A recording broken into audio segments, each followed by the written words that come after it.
শেখ হাসিনাকে আইনি প্রক্রিয়ায় সরকার দেশে ফিরিয়ে আনতে চায় বলে জানিয়েছেন স্বরাষ্ট্রমন্ত্রী সালাউদ্দিন আহমেদ। আর সরকারকে বিব্রত করতে শিক্ষার্থীদের আন্দোলনের পেছনে একটি মহল সক্রিয় বলে দাবি করেন তিনি। সকালে সচিবালয়ে সংবাদ সম্মেলনে এসব কথা বলেন স্বরাষ্ট্রমন্ত্রী। মফিউর রহমানের রিপোর্ট। বৃহস্পতিবার সকালে সচিবালয়ে এক ব্রিফিংয়ে স্বরাষ্ট্রমন্ত্রী সালাউদ্দিন আহমেদ জানান, এইচএসসি পরীক্ষা বন্ধ করার দাবিতে যারা আন্দোলন করছে তাদের মধ্যে অনেকেই প্রকৃত শিক্ষার্থী বা পরীক্ষার্থী নন। নিজেদের পরিচয় গোপন করে তারা বিভিন্ন ইস্যুতে ঘোলাপানিতে মাছ শিকারের চেষ্টা করছেন বলেও জানান তিনি।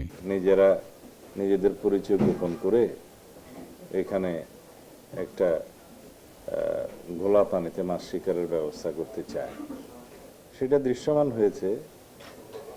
যারা আন্দোলন করছে তাদের মধ্যে অনেকে দেখা যায় আসলে ছাত্রই না, পরীক্ষার্থী না। তো যারা তাদের দাবি সম্পর্কে শিক্ষামন্ত্রীকে জানিয়েছে, সরকারকে জানিয়েছে, এই বিষয়ে শিক্ষা মন্ত্রণালয় তাদের অবস্থান পরিষ্কার করেছে। বলেন, সাবেক প্রধানমন্ত্রী শেখ হাসিনাকে বন্দি বিনিময় চুক্তির মাধ্যমে সরকার ফেরত আনতে চায়, তবে আপিলের কোনো সুযোগ থাকলে তা আদালত দেখবে বলে জানান স্বরাষ্ট্রমন্ত্রী। আমরা তো তাকে ফেরত চাই এবং বিচারের মুখোমুখি হোক।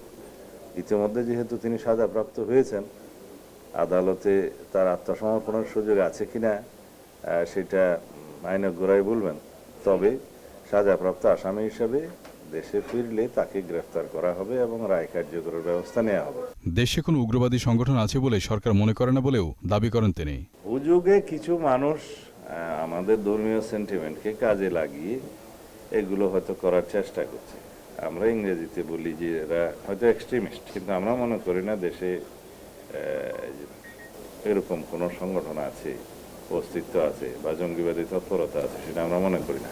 বর্তমান সরকার মাদক, জুয়া, চাঁদাবাজি নিয়ন্ত্রণে জিরো টলারেন্স নীতিতে রয়েছে বলে জানান স্বরাষ্ট্রমন্ত্রী। মাদকদ্রব্য নিয়ন্ত্রণ অধিদপ্তরকে আমরা অনেক বেশি শক্তিশালী করতে চাই। মফিউর রহমান, মোহনা সংবাদ, ঢাকা।